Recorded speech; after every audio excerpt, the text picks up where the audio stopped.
Sud Radio. Samedi et dimanche, 22h minuit. Louis Benedy, les aventuriers de l'étrange.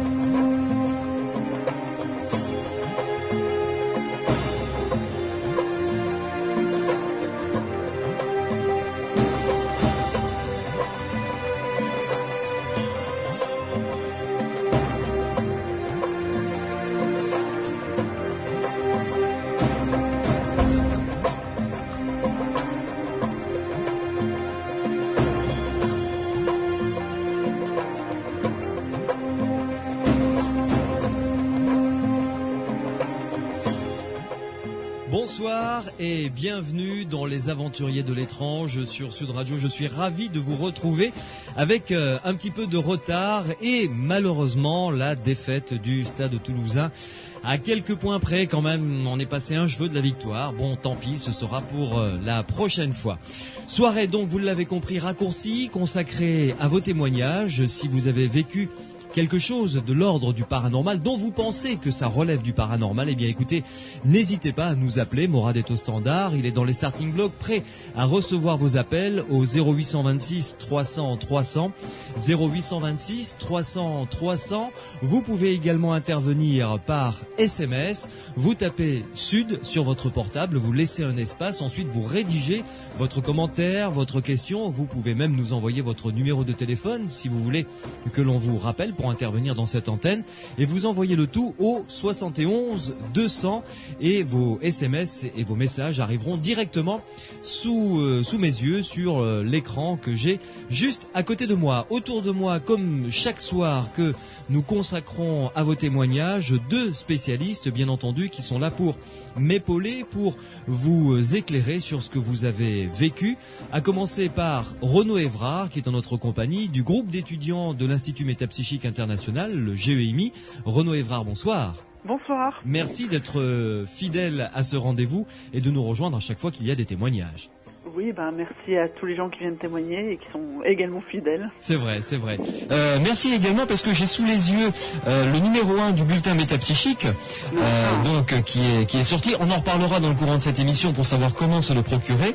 Et puis il y a un gentil petit entrefilet, un article même carrément, qui parle des aventuriers de l'étrange où nous avons eu le plaisir de recevoir très souvent des membres de l'Institut Métapsychique International et puis des membres du groupe étudiant de l'Institut Métapsychique International. Donc voilà, c'était un petit merci tout à fait officiel, Renaud.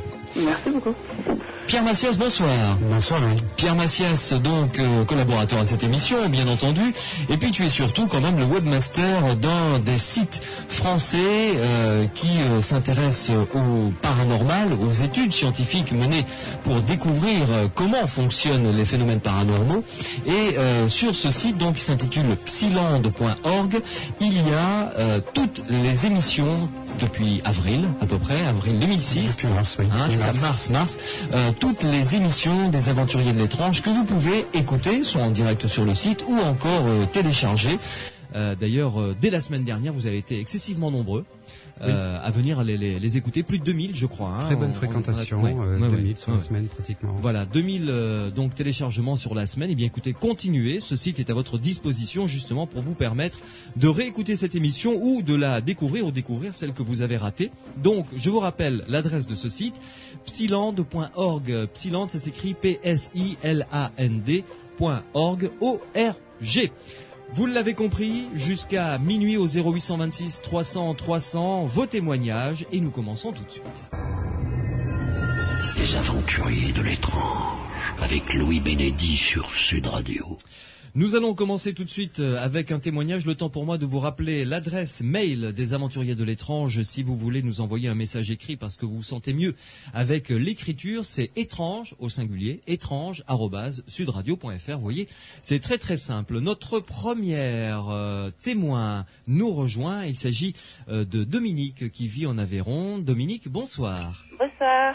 Merci de venir nous rejoindre. Vous nous avez envoyé un message sur la boîte vocale des aventuriers de l'étrange. Alors, vous avez quelques inquiétudes. On en a parlé, c'était hier ou avant-hier, je crois, au téléphone ensemble, concernant une table tournante. Alors, d'abord, c'est une ancienne histoire, hein, la table est tournante et vous, si j'ose dire. Oui, tout à fait, oui. Ça remonte à quand, à peu près? Ben, ça remonte, si vous voulez, à notre jeunesse. Bon, c'est ma maman qui nous a initié un petit peu à ça, si vous voulez. Oui. Donc, quand le temps était mauvais le dimanche après-midi, on avait un petit guéridon à la maison tout en bois. Et on s'amusait, si vous voulez, à rentrer avec l'esprit de Jules César à l'époque. Ah bon? Voilà, c'est ce qu'on faisait. Bon, et on posait des questions, si vous voulez. Combien Ouais. y a-t-il de personnes dans cette pièce? Combien y avait-il de personnes autour de la table?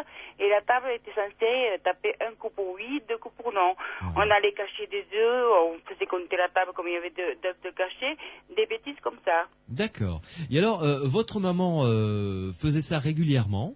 Ben, je faisais ça bon, le dimanche de temps en temps, quoi. Et avec mes frères et sœurs, on se mettait à la table, on était 4 ou 5, on avait les mains sur la table, les doigts qui se joignaient, Oui, oui, l'un oui. aux autres, et à force de se concentrer, si vous voulez, bon, la table arrivait à nous répondre. Oui. Est-ce que, si vous le savez, est-ce que votre maman avait l'habitude de faire ça, je dirais, avec des amis, des adultes? Non, les fois que je l'ai vu faire, c'est avec mes frères et sœurs, et même ma sœur qui est cadette, bon, on ne se rappelle pas tellement, et pour ça, Ouais. bon, on le faisait, bon, parce que mes sœurs aînées étaient parties, quoi, et bien on se retrouvait que les jeunes, et on le faisait avec maman, quoi. Oui, c'était histoire de se détendre et de passer Voilà. un bon moment, quoi. Rien Voilà. de plus, finalement. Voilà, voilà. Ouais. Alors vous, en revanche, il vous est arrivé de faire tourner ce guéridon, ou un guéridon, du moins, mais pour d'autres raisons. Mais voilà, on l'a fait cet été. Bon, j'avais réuni ma famille et j'ai un beau-frère qui me disait, moi, de toute façon, d'après ce que j'ai entendu dire, tu étais capable de le faire, mais tant que je le verrai pas faire, je croirais pas. Bon, mais Ouais. je dis, si tu veux, on s'y est mis, mais comme j'ai dit, c'est pas de la rigolade. On le fait sérieusement. Mhm. Bon, on s'est mis à 4 ou 5, mes frères, beaux-frères, tout ça. Bon, on a questionné la table. Et bon, elle a répondu impeccable. Et ce qui s'est passé, c'est que le lendemain... Alors, attendez. Elle a répondu impeccable. C'est-à-dire, quels sont les genres de questions que vous lui avez posées? Et puis on a demandé comme question, si vous voulez, bon, comme il y avait de personnes dans la pièce, elle a tapé le nombre de personnes. Mhm. On a demandé quelle heure il était à ce moment-là 11h30, elle a tapé 11 coups bien brefs, Ouais. un demi-coup pour la demi-heure. Ouais. Après on a demandé combien il y avait de départements dans Midi-Pyrénées. Ouais. Ça nous a répondu. Mhm. On a voulu demander aussi, moi j'ai voulu demander principalement, parce que mon fils attendait de la famille, est-ce qu'il aurait une fille ou un garçon. Ça a tapé un coup pour une fille et or ça s'est révélé que c'était une fille qui est arrivée. Ouais. Bon, plein de petites choses comme ça, si vous voulez. Oui. Est-ce que quelqu'un autour de la table savait quel était le sexe de l'enfant attendu? Parce que vous savez qu'avec l'échographie, maintenant on peut, Il y quoi. avait que mon fils et ma belle-fille qui le savaient, et là il y avait mes frères et sœurs et beaux-frères, ils ne le savaient pas, ni même moi, quoi. Et je ne savais D'accord. pas ce que c'était à l'époque. Hein. Oui, d'accord. Et la naissance a eu lieu combien de temps après? Eh bien, la naissance de la petite est arrivée le 10 janvier. C'est-à-dire combien de temps à peu près? Voilà, on avait fait ça, attendez, ça on l'avait fait... 1 mois, 2 mois, 3 mois avant, 4 oui, mois? 2 ou enfin, 3 mois avant, oui. 2-3 mois avant, Oui, oui. d'accord. 2 ou 3 Ok. mois avant, oui. Bon, alors ça c'était donc cette soirée. Voilà, et vous c'est ne- le lendemain que ça m'a inquiété. Alors, racontez-nous. Parce que bon, le lendemain matin, si vous voulez, on avait laissé ce guéridon tranquille, et à la cuisine, j'ai une table qui me vient de mon mari octogonale, tout en bois, Mhm. pleine. Ouais. Il y avait mon beau-frère d'un côté, ma soeur de l'autre. Un faisait le sudoku, mon beau-frère faisait les mots mêlés. Et moi, je me suis mise à la table, sans arrière-pensée ni rien du tout, ni même pas mes mains posées comme on les mettait sur le guéridon, juste poser une devant l'autre, comme ça. Au bout d'un moment, cette table s'est mise à craquer. Oh, j'ai eu un problème. Parce qu'en principe, la table craque tout le temps avant. Ouais. Je suis allée me laver les mains. Je suis revenue à la table. Moi, j'ai remis mes mains comme d'habitude, et tout en un coup, la table a pivoté vers la droite, puis elle a pivoté vers la gauche. Sans que vous ayez fait rien de particulier. Voilà, sans aucune pensée ni rien du tout. Et mon beau-frère me regarde et me dit, écoute, arrête, parce que c'est ces bêtises. J'écoute, je ne fais rien, je ne demande rien. J'étais comme ça, tranquille. Ouais. Moi, c'est pas possible, il y a quelque chose. Et j'ai dit, on va essayer de voir s'il y a un esprit dans cette table. Et bon, ma soeur m'a laissé faire, mon beau-frère, ils m'ont regardé, j'ai dit, est-ce qu'il y a un esprit dans cette table? S'il y a un esprit, que la table tourne vers la droite. Mhm. La table a pivoté vers la droite. J'ai demandé à l'esprit de la table de revenir à sa place. Elle est revenue à sa place. Alors c'est pour ça que je me demandais est-ce que ça peut être nuisible pour moi, pour ma famille.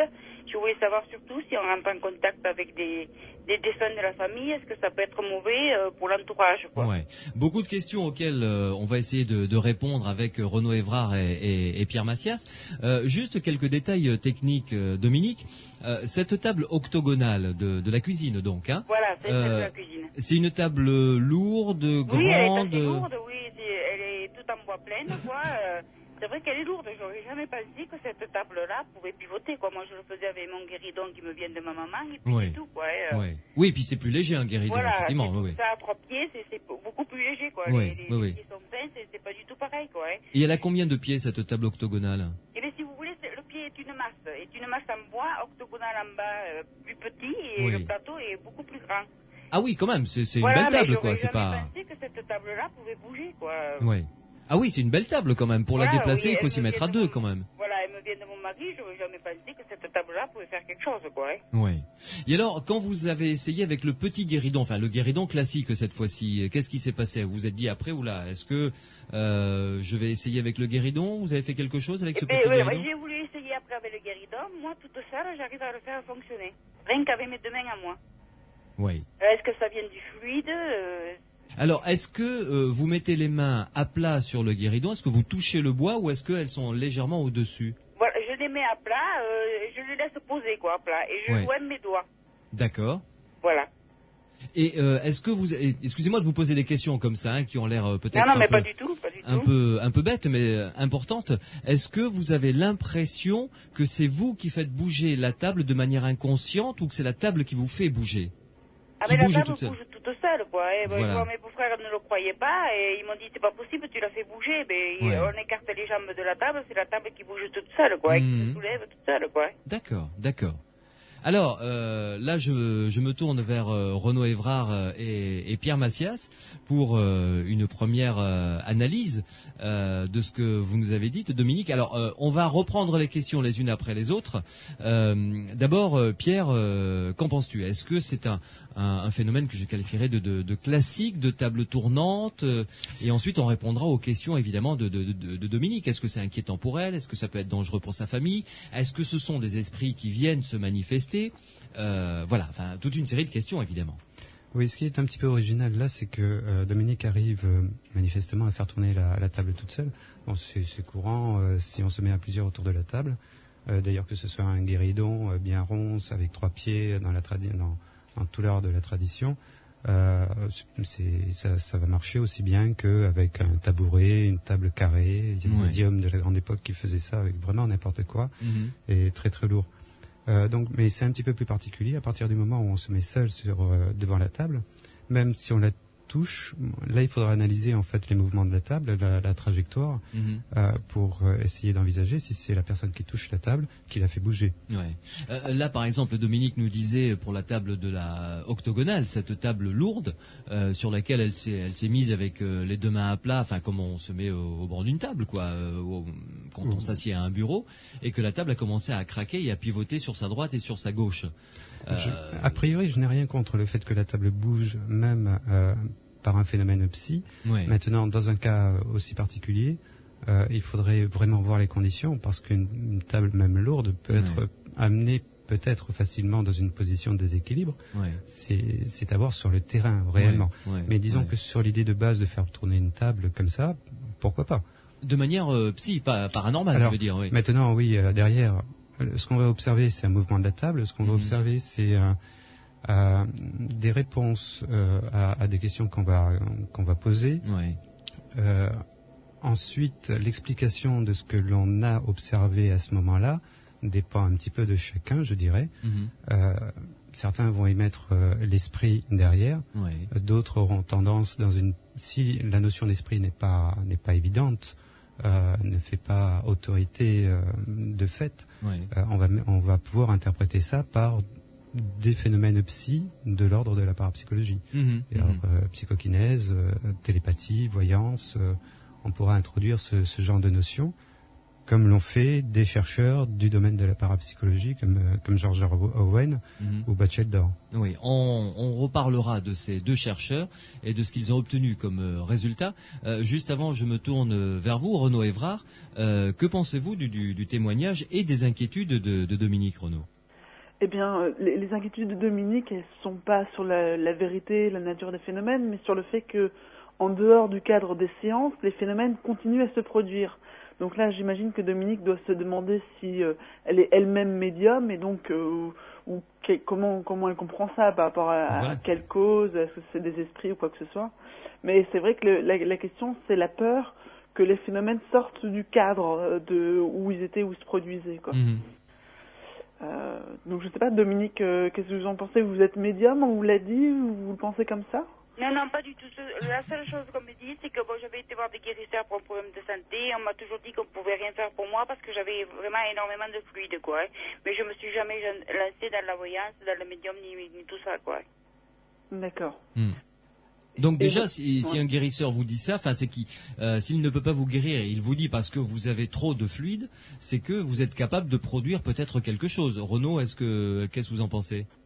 Oui, en fait, ce serait ça. Ce serait le problème, c'est que les personnes qui font des séances spirites, généralement en groupe, ont des certaines résistances psychologiques à se dire que c'est eux qui font vraiment, qui provoquent les phénomènes paranormaux. Ouais. Et ça, c'est depuis longtemps. C'est justement, on parlait de Batchelor, c'est donc un psychologue anglais qui a étudié ça parce que il se rendait compte que dans les séances spirites, il y avait fréquemment des phénomènes, parfois très importants.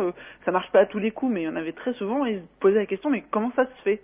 Et il se rend compte qu'au niveau psychologique, il y a quelque chose qui joue, qui permet peut-être que les phénomènes se produisent. Et ce quelque chose, c'est le fait qu'il y ait des résistances psychologiques qu'on a, par exemple, la résistance contre le fait d'être l'auteur des phénomènes, qui donne en fait que tout le monde participe et ça deviendrait du psy-collectif et en même temps personne n'est responsable, donc ça rend la chose plus facile. Ça dilue, quoi, voilà. Voilà, ça. Et ça permet de plus de phénomènes parce qu'on attribue ça à autre chose. Et aussi le fait qu'il y ait des blocages, des inhibitions devant les témoins ou les observateurs, c'est parce qu'on veut vraiment pas être témoin d'expériences paranormales ou on veut vraiment qu'il y ait une sorte de cadre où tout le monde participe et quand il y a des observateurs, généralement ça ne marche plus, où il se passe des choses comme ça. Et c'est des conditions comme ça qui sont très importantes au niveau psychologique et qui expliquent pourquoi il y a une telle différence entre le nombre de phénomènes qui sont rapportés dans ces séances-là et les observations critiques et expérimentales qu'on a pu en faire qui parfois sont beaucoup moins intéressantes. Ouais. Renaud Évrard, Pierre Massias, Dominique, notre témoin aveyronnaise, vous restez avec nous, on fait une première pause et on se retrouve dans quelques instants pour continuer à discuter ensemble autour de ce phénomène de table tournante. Vous qui nous écoutez, si vous avez vécu quelque chose qui selon vous est de l'ordre du paranormal, n'hésitez pas à venir profiter des lumières des spécialistes qui m'accompagnent pour nous exposer votre témoignage, poser vos questions bien entendu au 0826 300 300, 0826 300 300. Dans quelques minutes également, nous aurons le témoignage de Jean-Claude qui a travaillé dans un hôtel hanté en Angleterre. Les aventuriers de l'étrange avec Louis Bénédy sur Sud Radio.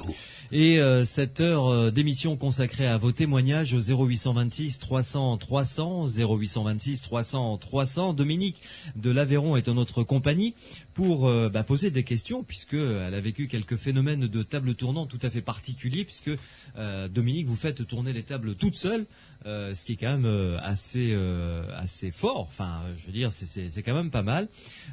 Pierre Massias a une question à vous poser, Dominique. Oui, bonsoir Dominique. Je me posais la question de savoir ce que ces séances que vous avez faites volontairement peuvent représenter pour vous. Est-ce que vous avez l'occasion d'en faire souvent? Vous faites ça dans quel état d'esprit, je dirais? Et bien là, si vous voulez, on le faisait en s'amusant. Et puis, dernièrement, on a voulu essayer de rentrer en contact avec les défunts de la famille, si vous voulez. Et on a peur quand même que ça risque quelque chose de mauvais pour nous, quoi, que ça porte malheur ou n'importe. On s'est arrêté, quoi. Et on a dit, on va pas pousser parce qu'il faudrait pas quand même causer des ennuis, quoi. Hein. Oui, on voudrait bien essayer de pousser la chose, mais on a peur des conséquences, quoi. Hein. Oui. J'imagine que vous recherchez quoi en fait en essayant de contacter ces membres de la famille? Eh bien, je sais pas, bon, si vous voulez, on a perdu papa et maman, et vous savez bien, on aimerait savoir s'ils sont bien là où ils sont, s'ils nous voient, tant de choses qu'on pourrait demander si c'était vraiment réel, quoi, si ça n'avait aucune conséquence pour le reste, quoi. Et a priori, à votre sens, est-ce que vous avez établi un contact avec eux? Eh bien, bon, si vous voulez, bon, ce qui s'est passé avec mon jeune frère, bon, on a essayé de le faire, et mon jeune frère ne connaissait pas du tout le papa de mon mari, qui est décédé en février, ça va faire 1 an, et on a essayé de demander à la table si c'était l'esprit de mon papa, c'était pas ça, l'esprit de ma maman, ça a répondu non, et est-ce que, quand on a demandé si c'était l'esprit de mon beau-père, ça a répondu oui. Et on a demandé, bon, combien il avait d'enfants, combien il avait de petits-enfants. Il n'y a que mon mari qui le savait. Bon, parce qu'il rentre dans la famille, on est mariés avec eux depuis le mois de septembre. Et la table a répondu convenablement. C'est ce qu'on se pose comme question. Est-ce que, bon, ça peut pas apporter des nuisances à la famille, quoi. Oui.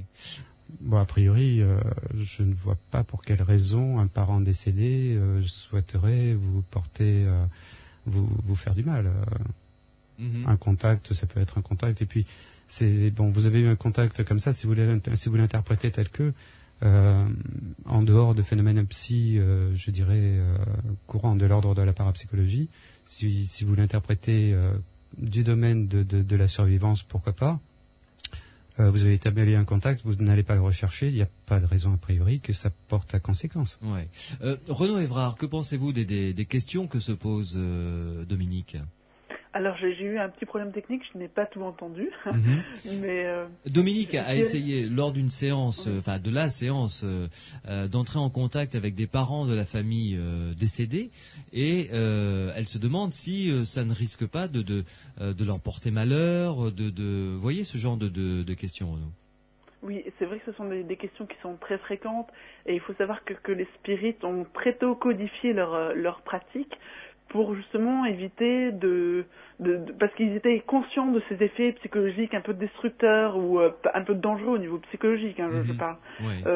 Et donc ils ont dit, par exemple, on ne fait pas du spiritisme pour chercher des personnes qui viennent de décéder parce que le deuil est encore trop présent, et justement, il y a un ensemble de règles comme ça qui ont été finalement oubliée, et la pratique spirit maintenant elle est faite de façon très, je dirais, amateur, même si on peut pas dire qu'il y a une façon professionnelle, mais ces questions-là elles sont pertinentes, mais comme disait Pierre, c'est vrai que si on s'accroche à la théorie de la survivance, on a du mal à se repérer. Il y a des livres, certes, Alan Kardec et tout ça qui vous expliquent des choses, mais c'est vrai que c'est un engagement qu'il faut réfléchir sur soi-même. Ce qu'on fait avec l'usage du spiritisme, ça touche nos vies, et donc, je sais pas, je pense que c'est toujours à aller avec prudence, quoi. Ouais. À tous les deux, Dominique, je vais vous poser une hypothèse. Vous allez me dire ce que vous en pensez.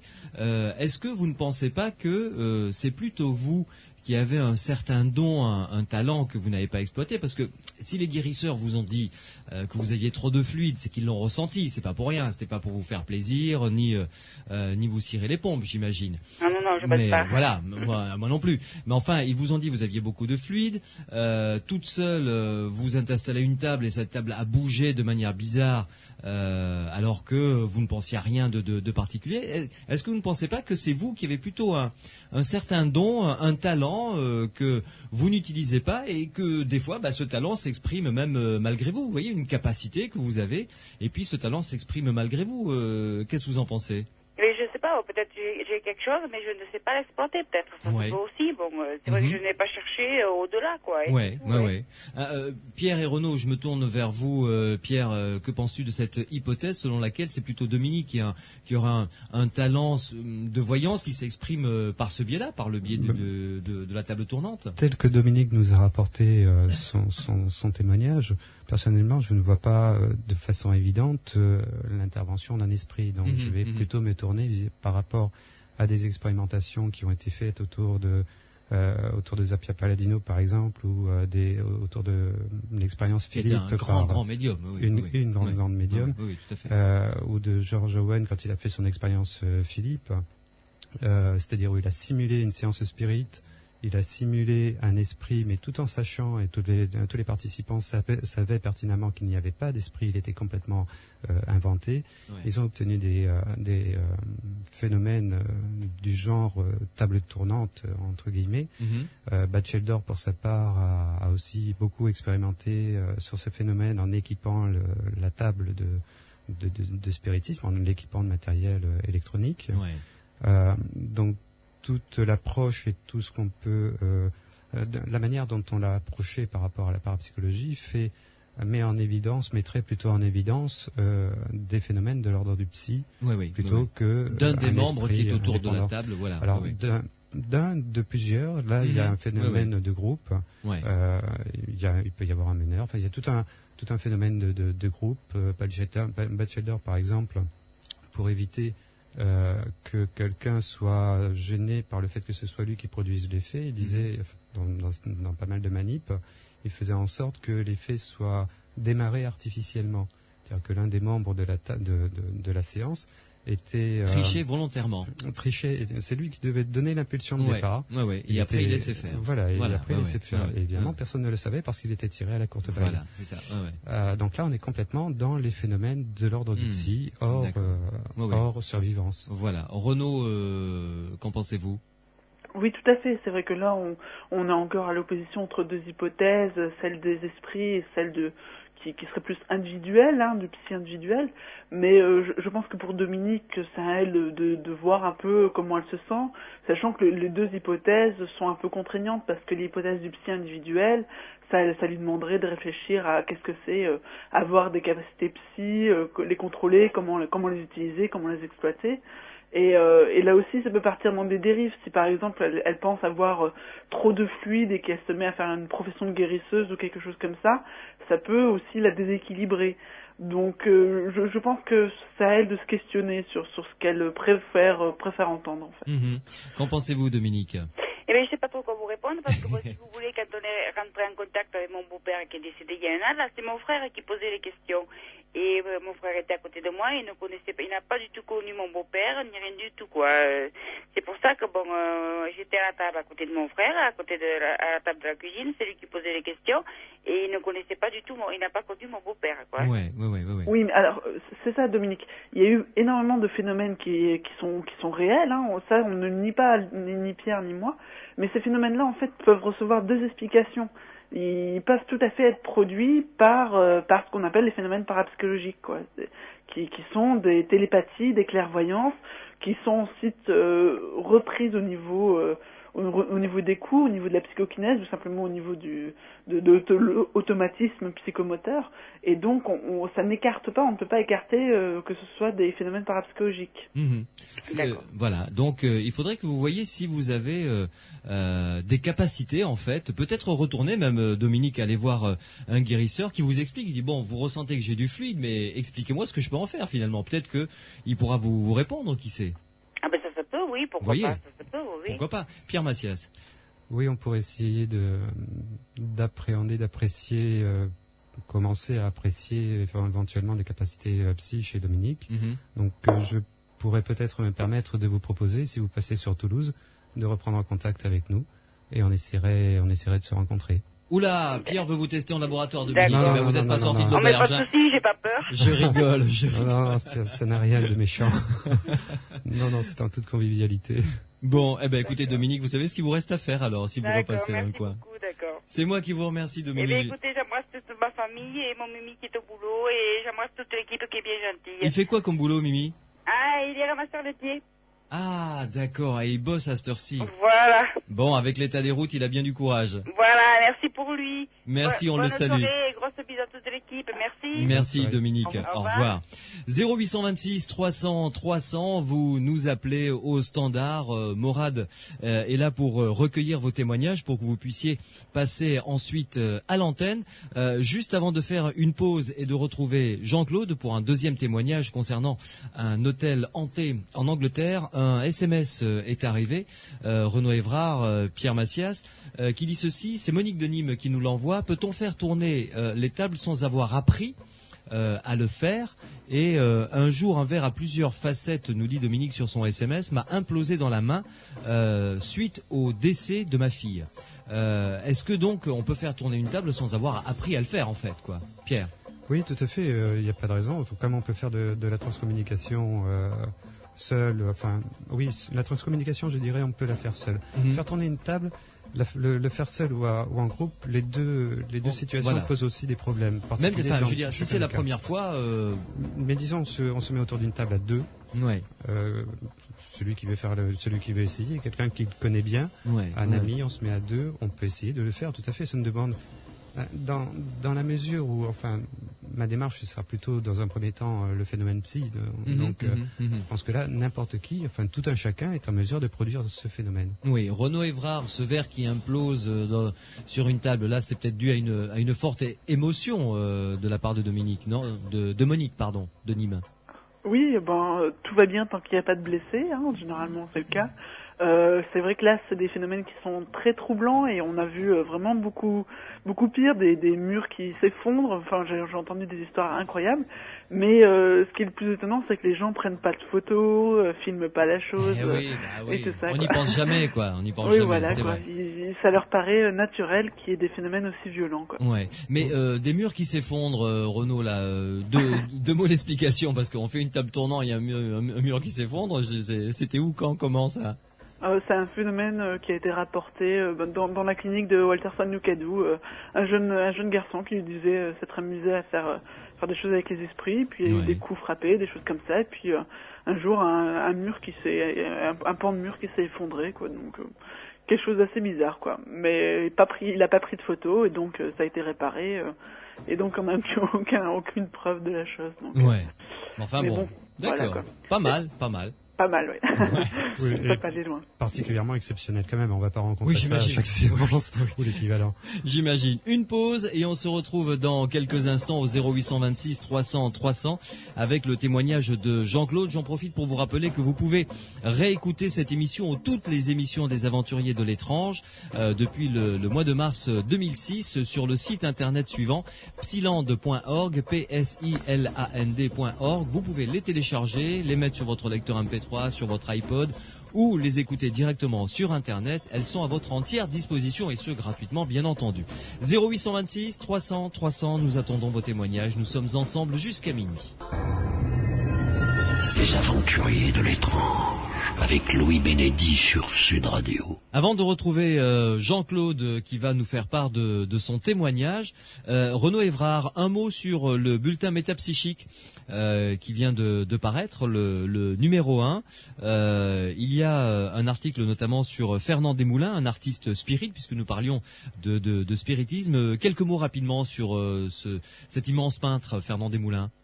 Cet immense peintre est quasiment passé inconnu, a été longtemps occulté. Et en fait, c'est un peu un problème qu'il y avait de dissension à l'IMI parce que c'était un artiste spirit et qu'on l'IMI ne voulait pas de confusion et donc a abrité ces tableaux de façon un peu dissimulée pendant des dizaines d'années. Et puis il y a quand même finalement Johar Siamed, la psychologue psychanalyste, qui les a ressortis et qui les a étudiés, qui a recoupé ça avec l'histoire de Fernand Desmoulins. Ils sont très beaux d'ailleurs, hein. Oui, voilà, c'est de l'art médiumnique, c'est quand même quelque chose qui a une grande valeur historique, artistique. Et donc maintenant ils sont, elle a participé à un livre là-dessus, et donc la personne qui a écrit cet article se base là-dessus et reprend quelques données de cette histoire. Oui. Un article signé Élodie Larousse et pour clore donc cette petite conversation sur Fernand Desmoulins, il est né en 1853 et mort en 1914 et ses portraits sont vraiment superbes. C'est vraiment à découvrir. Nous accueillons tout de suite Jean-Claude. Jean-Claude, bonsoir. Bonsoir. Jean-Claude, merci de venir nous rejoindre dans les Aventuriers de l'étrange. Vous nous appelez de quel département, Jean-Claude ? Du Tarn-et-Garonne. Du Tarn-et-Garonne. Ça va, pas trop embêté par le verglas, la neige, tout ça ? Non, pas trop, non. Ça va, très bien. Bon, Jean-Claude, alors vous avez vécu en Angleterre, c'est ça ? J'ai vécu 5 ans en Angleterre, oui. Ah oui, quand même. Donc. Du côté de Ascot. C'est dans le Berkshire, c'est dans l'ouest de Londres, en fait. Très bien. Et pas loin de Windsor. D'accord. Et qu'est-ce que vous y faisiez là-bas en Angleterre ? J'ai travaillé dans un hôtel. Au départ, j'étais dans le restaurant de l'hôtel et après, je suis parti en room service. Oui. Et alors, racontez-nous cet hôtel, comment s'appelait-il ? Il existe toujours peut-être d'ailleurs ? Ah oui, il existe toujours, oui. C'est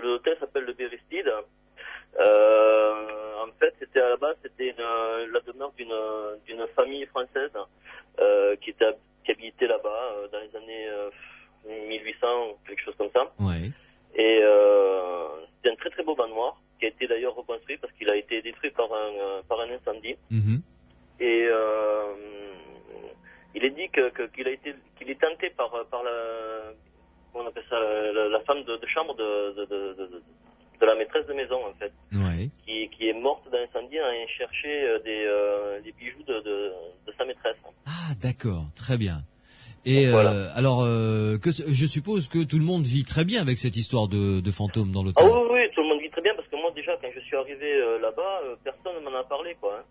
Ouais. Je connaissais pas du tout l'histoire. Moi, les fantômes, à la base, c'est pas quelque chose qui me passionnait vraiment. Oui, j'imagine, oui. Et donc, un jour, l'incendie, je crois, a lieu ou en novembre ou en octobre. Et à la date anniversaire de l'incendie, tous les ans, pendant quelques jours, la température de l'hôtel monte. Comment ça? La température monte comme si vous montiez la chaudière, oui. Voilà, oui, si vous mettez la chaudière à fond, ouais. Ah bon? Oui. Ça dure quoi, 10 jours? Ouais. Et la première fois la première année que j'ai travaillé là, je suis allé voir la maintenance, j'ai dit, mais attends, c'est affreux, quoi, il fait chaud ici. Oui, c'est le chauffage, arrête. On m'a dit, non, c'est normal, ça se passe comme ça tous les ans. J'ai dit, ah bon. Et bon, après, en parlant avec plusieurs personnes, on m'a un peu raconté l'histoire. Quoi. Ouais. Et c'est c'est vrai que ça fait bizarre. Bon, après, j'ai entendu d'autres après, plus ou moins, mais ça ne concernait plus du tout cette personne-là, mais ça en concernait, on va dire, d'autres fantômes. Donc là, je peux pas, je sais pas trop de cela. D'accord. Mais je sais que je suis rentré dans la chambre de cette où a eu lieu le décès de cette personne. Il y avait un tableau.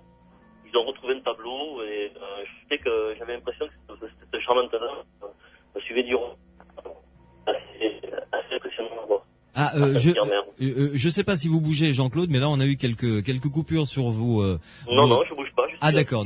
Je suis devant mon ordinateur là. Ah, très bien, parce qu'on a eu les 2-3 dernières phrases qui sont passées un petit peu à la trappe. Vous parliez d'un tableau, c'est ça?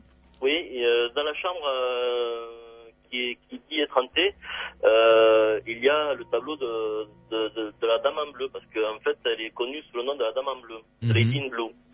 Et ce tableau, quand je l'ai regardé, je me suis amusé d'aller de gauche à droite, comme ça j'avais l'impression qu'elle me regardait. Ouais. C'est peut-être aussi, je me suis auto-suggestionné, je sais pas, mais bon.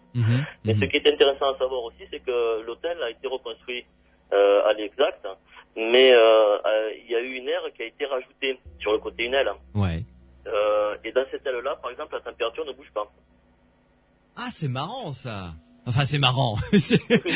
c'est intriguant, quoi. C'est ce que je voulais dire plutôt. Et alors je résume. Cette demeure d'acte donc de 1800 et des brouettes. Voilà. Elle a été détruite par un incendie. Dans cet incendie est morte l'accompagnatrice de la maîtresse de maison qui a voulu retourner dans la maison en flammes pour aller sauver les bijoux de sa maîtresse. Elle est morte dans cet incendie.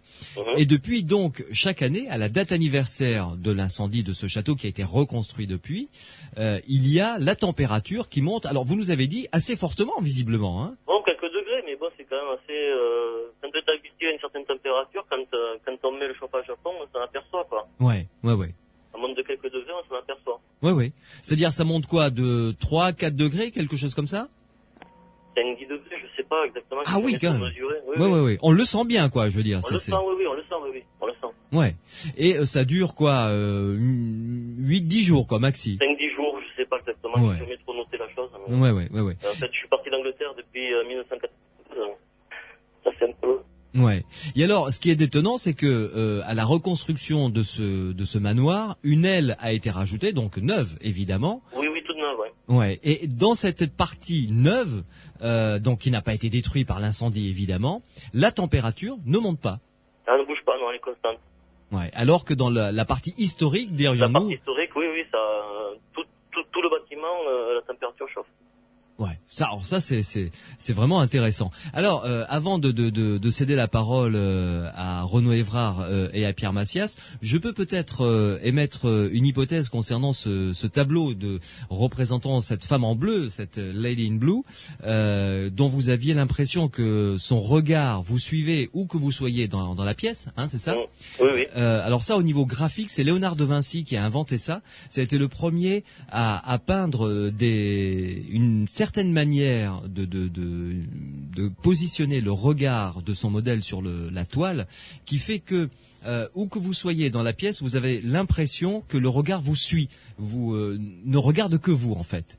Oui. C'est comment dirais-je, un effet graphique, un effet pictural que Léonard de Vinci a inventé. Voilà, donc ça, ceci explique peut-être cela. Mais pour le reste, alors là, j'avoue que franchement, c'est particulièrement étonnant. Une première analyse comme ça, quelques premières réflexions, Renaud Évrard. Oui, alors j'aurais des questions parce que on nous dit qu'il y a une augmentation de température, mais est-ce qu'il a été fait des véritables mesures comparatives, par exemple entre l'aile où la température ne change pas et l'aile et l'endroit qui chauffe, surtout si ça dure 5 à 10 jours et que c'est chaque année, je pense qu'il devrait des mesures qui auraient pu être effectuées. Et peut-être aussi, il y a des hypothèses géophysiques qui seraient peut-être à exploiter aussi à cet endroit-là, mais bon, on n'a pas plus de détails là, mais on peut pas écarter ça non plus en fait. Ça, je peux pas vous dire, hein. J'étais pas dans le secret des dieux. Mais c'était quand même assez flagrant de sentir la différence. Et puis je sais que quand je passais d'une aile à l'autre, je le sentais, quoi. Y a pas de souci. Oui. Pierre Massias. Oui, on a une histoire, je dirais presque typique de beaucoup d'histoires de maisons hantées ou de châteaux hantés. Oui, et très anglaise là, très British, anglaise. Pierre. Là, c'est vraiment, oui, non, c'est vrai. Elle m'a rappelé quand même celle du château de Vos, avec le château de Vos dans et on teste conciles, le château de Vos. À Vos. Oui, bien. Je veux dire en France. Oui, non, c'est je te remercie. D'accord. Très bien. C'est à Vos, donc, oui, bien. Oui, pardon, je me souviens plus de la région, franchement. Pourtant, je suis allé parcourir la coursive. Oui. Et c'est une histoire un petit peu similaire d'une dame qui se fait emmurer, enfin pour ce cas-là, qui se fait emmurer et qui apparaît à date régulière, enfin avec une petite condition en plus de lune. Mm-hmm. Et ça fait partie du folklore de ce genre de maison hantée. Ouais. La question de Renaud était très bien orientée dans la mesure où on ne sait, la plupart du temps, l'histoire de la maison fait partie de la légende. Ce sont les habitants, c'est les gens du village qui transportent. Oui, tout le monde la porte, évidemment. Oui. On ne sait pas trop. Enfin là, dans ce cas-là, on ne sait pas s'il y a eu des investigations stricto sensus. Mm-hmm. J'ai du mal à. J'aurais du mal à la classer dans les maisons hantées, dans la mesure où il y a des gens, où il y a des habitants qui sont là depuis longtemps, qui suivent tout ça, qui savent que à telle date il doit y avoir telle augmentation, augmentation de température à peu près. Ouais, mais comme ça. Ceci dit, si je peux me permettre, oui. À notre anniversaire, il refusait de louer la chambre parce qu'il y a eu des apparitions, pas tout le temps, pas toutes les années, mais il y a eu des apparitions que des gens voyaient flotter une silhouette bleue dans la chambre la nuit. Ouais. Mais la dernière année avant mon départ de cet hôtel, ils avaient remis la chambre à disposition avec sur la brochure de l'hôtel une invitation au spirit pour essayer de faire la chasse aux fantômes en fait. Ah, intéressant. Ça c'est très anglais ça en revanche. Oui, mais je suis resté dans cet hôtel, je sais plus 3 ans je crois, ou oui 3 ans et demi. Pendant 3 ans et demi, avant 3 ans, la chambre n'était pas louée. Il ne la louait pas du tout. Il préférait marquer complet que de louer cette chambre-là de toute manière. Hein. Ah oui, quand même. Jusqu'à ce qu'il décide que finalement, après tout, il y a des gens qui chassaient la fantôme et il avait remis la disposition. Mm-hmm. Ah oui, donc pour eux, c'était un manque à gagner quand même. C'était quand même 4 étoiles, donc... ah oui, oui. Je sais pas combien ça pouvait faire une chambre comme ça, parce que c'était pas une petite chambre de luxe, c'était une belle chambre, quoi. Oui, tout à fait. Probablement, ça procurait aussi une certaine publicité par ailleurs. Ah oui, mais Ils en n'en même... faisaient pas de publicité de ça. Hein. Ils n'en faisaient vraiment pas. Hein. Quand on m'a raconté un peu l'histoire, j'ai trouvé par hasard dans le commerce un petit livre et il y en a 3 lignes de ça, quoi. Parce que c'est carrément pour le Berkshire, la région où j'étais, et ils ont recensé toutes les histoires de fantômes qu'il y avait dessus. Et je peux vous assurer que franchement, il y a 3 lignes. Ils n'en font pas plus de publicité que ça. Ils cherchaient même pas à en avoir de la publicité sur ça, quoi. Ouais. Jean-Claude, vous restez avec nous. Pierre Massias, Renaud Évrard également. Une pause et on se retrouve dans quelques instants pour continuer à explorer cette histoire tout à fait étonnante de ce manoir hanté en Angleterre qui est maintenant, selon ce que nous dit Jean-Claude, un très bel hôtel 4 étoiles. 0826 300 300, vous nous appelez pour nous rapporter vos témoignages et profiter de l'expérience et des lumières des spécialistes qui m'accompagnent ce soir sur Sud Radio. 0826 300 300 également. Vous pouvez intervenir par le biais des SMS. Sur votre portable, vous tapez Sud, vous laissez un espace, vous rédigez votre question, votre commentaire ou vous nous envoyez votre numéro de téléphone si vous voulez que l'on vous rappelle et vous envoyez le tout au 71 200. Les aventuriers de l'étrange avec Louis Bénédy sur Sud Radio. En compagnie de Jean-Claude qui nous rapporte cette histoire qu'il a vécue dans un hôtel à côté de Londres il y a quelques années de cela. Jean-Claude, oui. C'était octobre-novembre, hein, vous nous disiez les manifestations. À peu près, oui, de mémoire. Je vous ouais. dis, je suis parti d'Angleterre en 92, donc ça fait beaucoup de temps. Ouais. Dites-moi. Je n'ai pas compris ce que vous nous avez dit là, Renaud. Pas Renaud, Jean-Claude. Non, c'est octobre-novembre, oui. J'ai plus de date précise, mais c'est autour de là, oui. Ouais.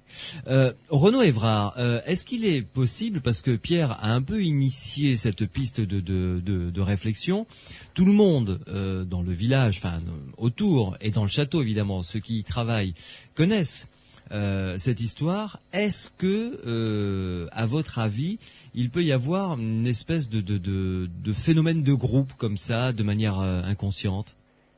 Oui, de manière inconsciente ou je ne sais pas à quel niveau il faut le situer. C'est-à-dire que c'est des représentations collectives. Moi, je connais un cas de hôtel hanté assez récent, en 2005 également, ouais. à 15 minutes de Strasbourg. En Allemagne, quoi. Et c'est vrai qu'il y a eu une étude approfondie de ce cas, et ce qui ressort, c'est que il y a une certaine fonction qui vient, une fonction collective, c'est-à-dire que tous les employés sont concernés d'une façon ou d'une autre. Leurs problématiques, par exemple, le fait que l'hôtel était en faillite et qu'ils risquaient chacun de perdre leur emploi, ça a créé des sortes de tensions qui sont à ce moment-là collectives, ouais. Mais que chacun va vivre individuellement d'une certaine façon. Et ça peut créer une espèce de phénomène paranormal, voilà. De groupe, c'est ça? Oui, effectivement. Alors ça va être... ce qui est très intéressant, c'est que c'est très parcellaire. Chacun va avoir normalement une petite histoire, des petits trucs personnels, mais qui donnent une impression justement que tout le lieu est hanté, et qu'il y a aussi la chose des phénomènes qui sont fréquents, qui sont partagés par plusieurs personnes, c'est-à-dire voir souvent la même apparition, avoir souvent la même impression au même endroit, des choses comme ça. Et c'est vrai qu'on peut faire l'hypothèse d'une hantise, mais plutôt d'un poltergeist, ça dépend comment on l'entend, qui serait soutenu par cette légende autour de l'établissement, mais même plutôt à l'intérieur, parce que c'est une légende qui finalement qui permet une cohésion du groupe.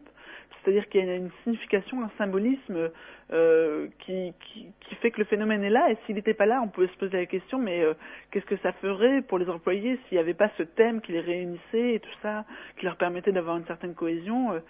Justement, enfin, l'histoire de l'hôtel permet aussi à l'hôtel de continuer à faire sa propre histoire, à vivre. Ouais. Et là, dans le cas de cet hôtel à Strasbourg, les phénomènes se produisaient de quelle manière? Quel genre de phénomène?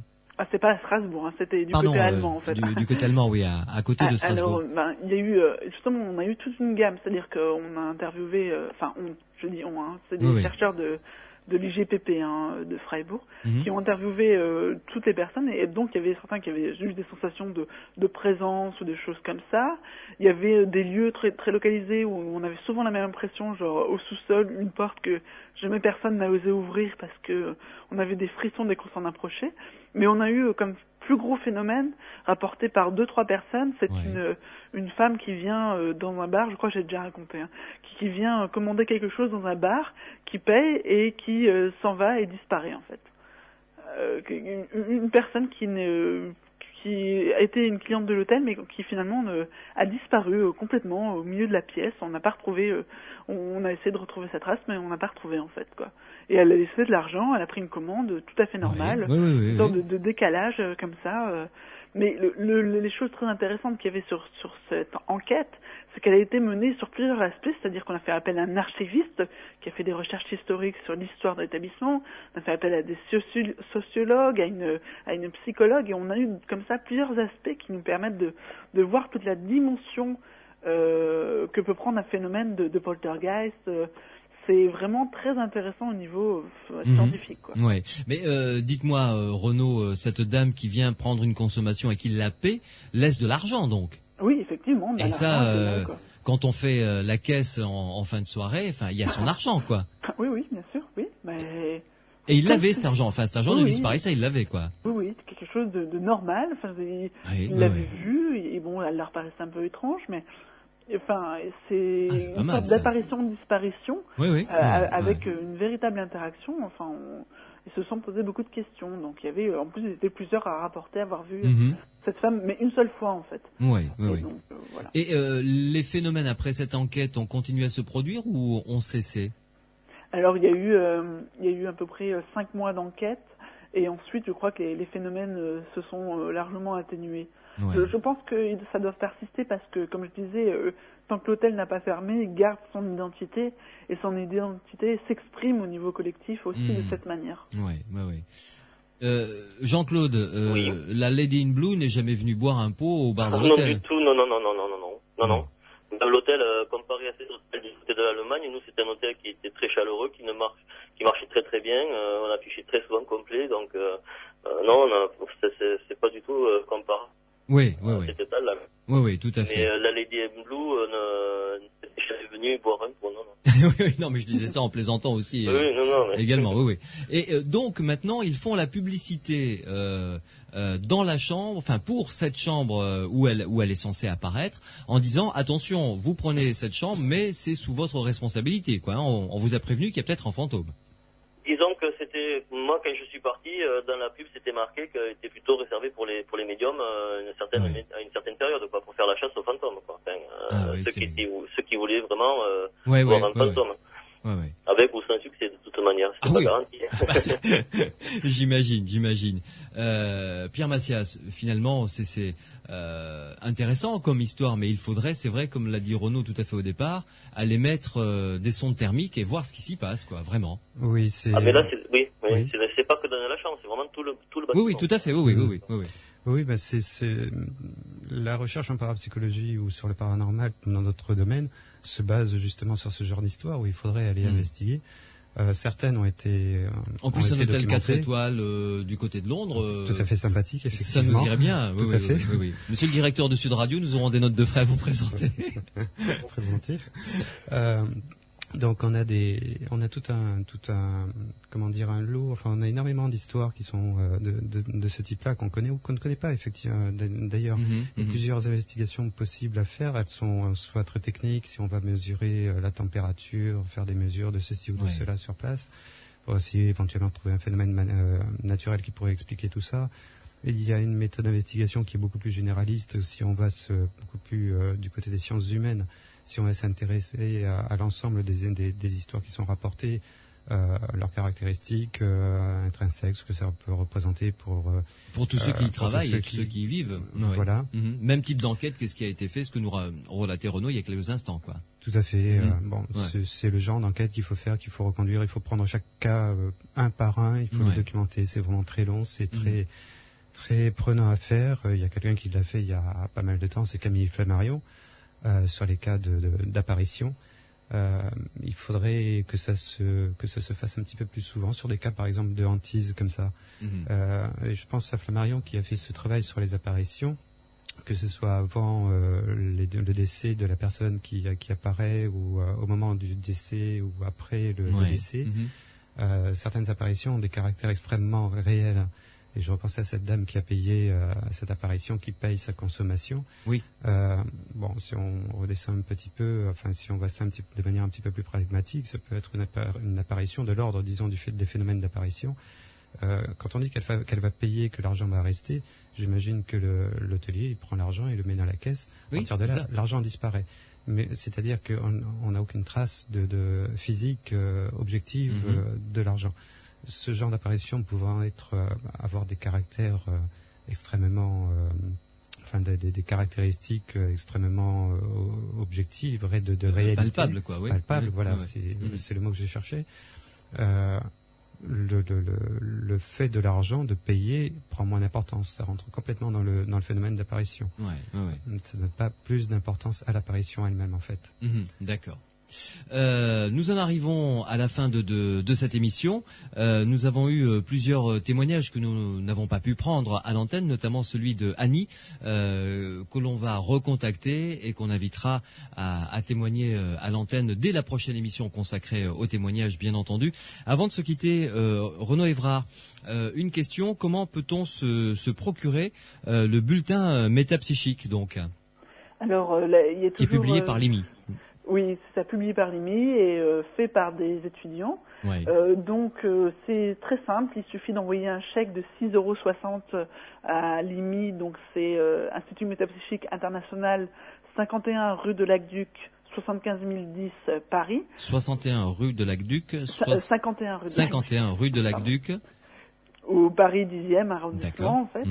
Ou sinon, il y a une autre solution. Je pense qu'on peut aussi le faire par Internet avec un paiement PayPal, en fait. Enfin, on voit ça en allant sur le site métapsychique.org. Très bien. Voilà. Merci beaucoup, Renaud Évrard, de participer une fois de plus à notre émission et à très bientôt pour analyser d'autres témoignages, j'espère. Merci à vous. Bonne soirée, Renaud.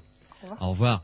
Pierre Massias, cette émission sera en ligne ainsi que celle de demain, bien entendu, à partir de la semaine prochaine, bien entendu. Voilà, en début de semaine, on dit mardi pour être sûr. Voilà, pour pouvoir donc télécharger ou réécouter cette émission ou celle de demain.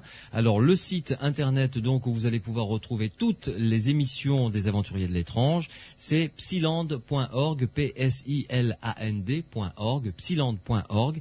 Et là, vous allez pouvoir découvrir des émissions que vous n'avez pas pu avoir l'occasion de découvrir. Elles y sont toutes les émissions des Aventuriers de l'étrange depuis le mois de mars. Merci Pierre. Merci Louis. Bonne soirée. Sud Radio, samedi et dimanche, 22h minuit. Louis Bénédit, les Aventuriers de l'étrange.